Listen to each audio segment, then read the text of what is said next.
नमस्ते। आज मुझे वास्तव में ऐसा महसूस हो रहा है कि हिंदू धर्म खतरे में है, हिंदुत्व तो खतरे में है, वैष्णव हिंदू हैं उनका धर्म खतरे में है। हाँ, पूछेंगे ऐसा क्या हो गया?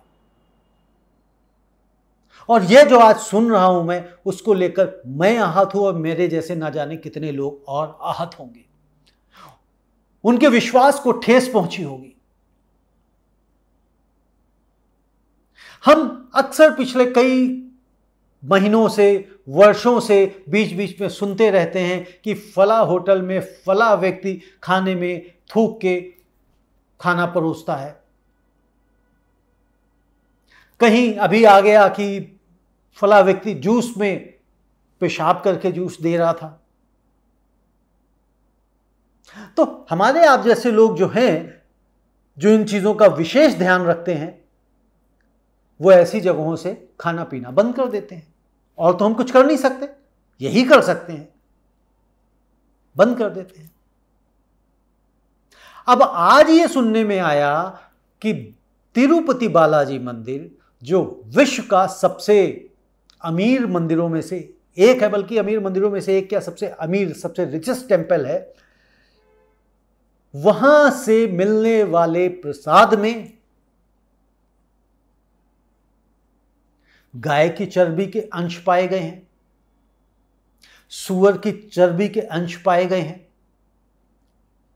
मछली के तेल के अंश पाए गए हैं। इसके अलावा और बहुत सारे वनस्पति तेल भी उसमें पाए गए हैं। ये एक जांच में पता चला है। अब जब ये जांच या ये बात निकल के सामने आ रही है, इन कानों तक पहुंच रही है, तो क्या आहत नहीं होंगे हम और आप? कोई भी व्यक्ति पूरी श्रद्धा के साथ में कहीं का भी आप प्रसाद दे दीजिए, वो खा लेते हैं।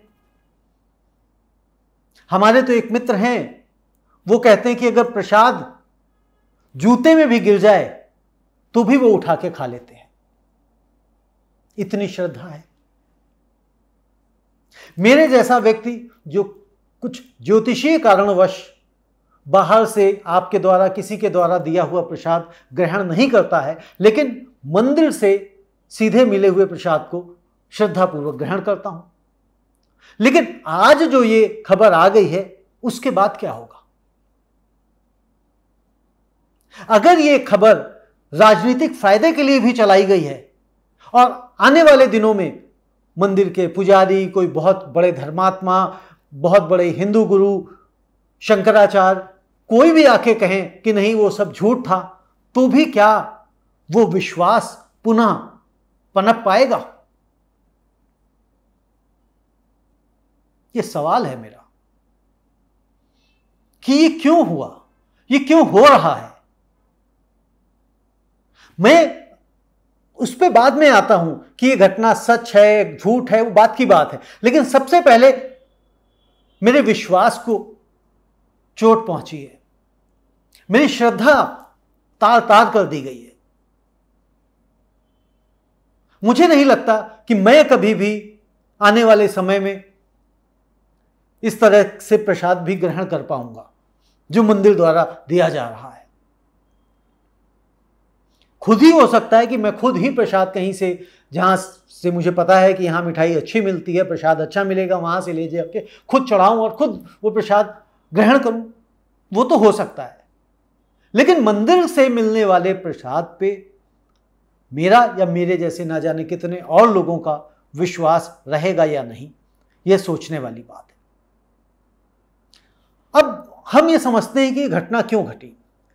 चंद्रबाबू नायडू ने एक रिपोर्ट जारी करी, उन्होंने सैंपल लिया, 9 जुलाई को भिजवाया गया एक लैब में गुजरात की, और वहां से 16 जुलाई को रिपोर्ट आ गई और रिपोर्ट में बताया गया कि इस घी में या उस प्रसाद में क्या क्या चीजें उपलब्ध हैं, मौजूद हैं।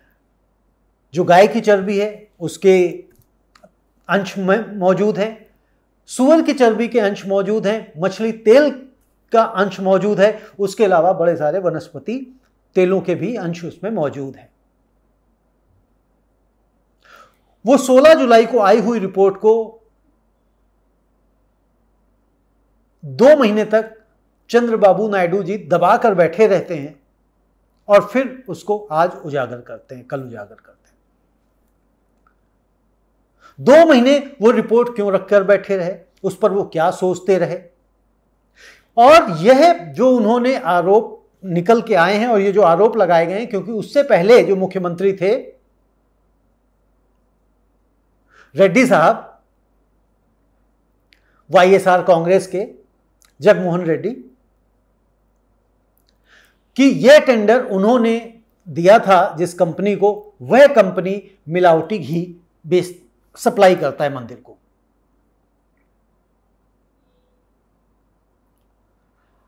अब यहां पे कई सारी चीजें, एक तो ये क्या राजनीतिक प्रतिद्वंद्विता है जिसकी वजह से नायडू साहब ने यह आरोप लगाए हैं। दूसरी बात यहां पे आती है कि जो कंपनी ये घी सप्लाई कर रही है मंदिर में, वो कितने रुपए किलो पे बेच रही है? 320 रुपए प्रति किलो पे। जी हां, 320 रुपए प्रति किलो पे मंदिर में घी सप्लाई किया जा रहा है। अब कोई ट्रस्ट होता, कोई सामाजिक संस्था होती, तो मैं मान भी लेता कि हां भाई, यह संस्था मंदिर को घी जो दे रही है वो कम पैसों में दे रही है, नुकसान खा करके दे रही है, और क्योंकि उसकी श्रद्धा है उसमें और उसका आस्था है उस मंदिर में, और वो चाहती है कि जो श्रद्धालुओं को प्रसाद मिले उसमें उनका भी कुछ अंश हो, ताकि उन्हें भी कोई पुण्य की प्राप्ति हो। लेकिन जो कंपनियां हैं, वो कंपनियां तो मुनाफे के लिए काम करती हैं।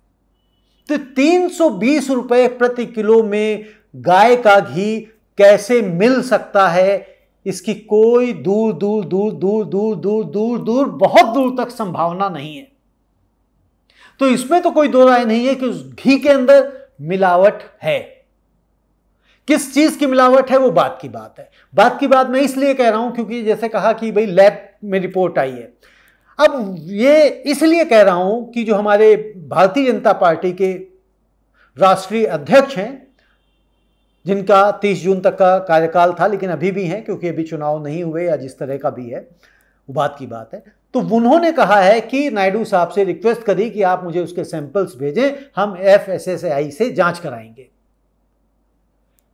अगर जांच अभी बाकी थी, अगर जांच अभी अधूरी थी, तो इस खबर को क्या दबा के नहीं रखा जाना चाहिए था? इस खबर को अभी और रोक के नहीं रखा जाना चाहिए था? मेरी समझ में इस खबर को रोक कर रखा जाना चाहिए था, अगर जांच पूरी नहीं हुई है। और जो दोषी हैं उनके ऊपर कार्रवाई करी जानी चाहिए। लेकिन जांच अगर पूरी नहीं हुई है आपकी, तो इस तरह से आपने जो खबर को सारे जहां में घुमा दिया और उससे हमारे और आप जैसे लोगों को जो ठेस पहुंची है, चोट पहुंची है, जो उस विश्वास में कमी आई है, उसका क्या होगा? क्या आप बताइए, तिरुपति बालाजी मंदिर में जाके अगर आप वैष्णव हैं तो क्या प्रसाद ग्रहण कर पाएंगे? जबकि आपके कानों में, आपके दिमाग में यह गूंजता रहे, कहीं इस प्रसाद में मिलावट तो नहीं है, कहीं इस प्रसाद में, इस लड्डू में गाय की चर्बी तो नहीं मिली हुई है, सूअर की चर्बी तो नहीं मिली हुई है, फिश ऑयल तो नहीं मिला हुआ है। ग्रहण कर पाएंगे? ये क्यों खिलवाड़ हो रहा है हमारे आपके साथ में? मुझे नहीं लगता है कि यह जो कृत्य है वो सही है। अगर वो दोषी हैं, और मुझे लगता है अगर 320 रुपए प्रति किलो में गाय का घी कह के वहां पे दिया जा रहा है, तो डेफिनेटली वो दोषी ही होंगे, क्योंकि शुद्ध घी 320 रुपए प्रति किलो में कहीं भी नहीं मिल सकता, किसी भी हालत में नहीं मिल सकता, सवाल ही नहीं उठता।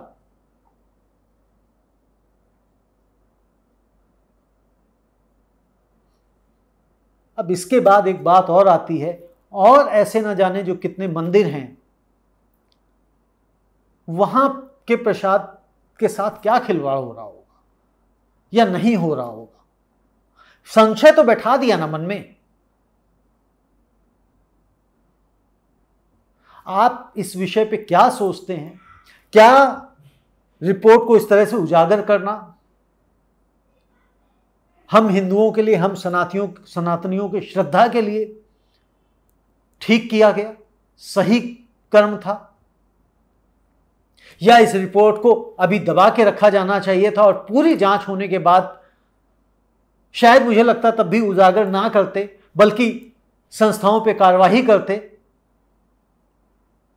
जो दोषी हैं उनके खिलाफ कार्रवाई करते और मीडिया से इससे दूर रखते।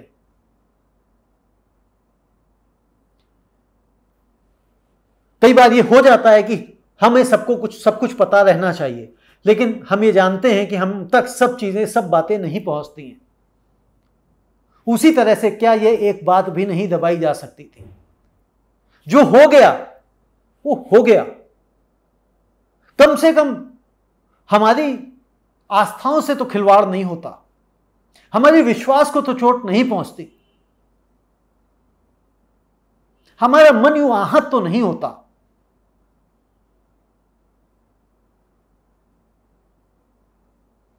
बस मैं यही कहना चाहता था, आप लोगों को बताना भी चाहता था, और बताना मेरा फर्ज कम था, पूछना मेरा फर्ज ज्यादा है कि आपकी राय में यह कृत्य सही है या गलत है, इस तरह से हमारी भावनाओं को ठेस पहुंचाना। धन्यवाद, नमस्ते।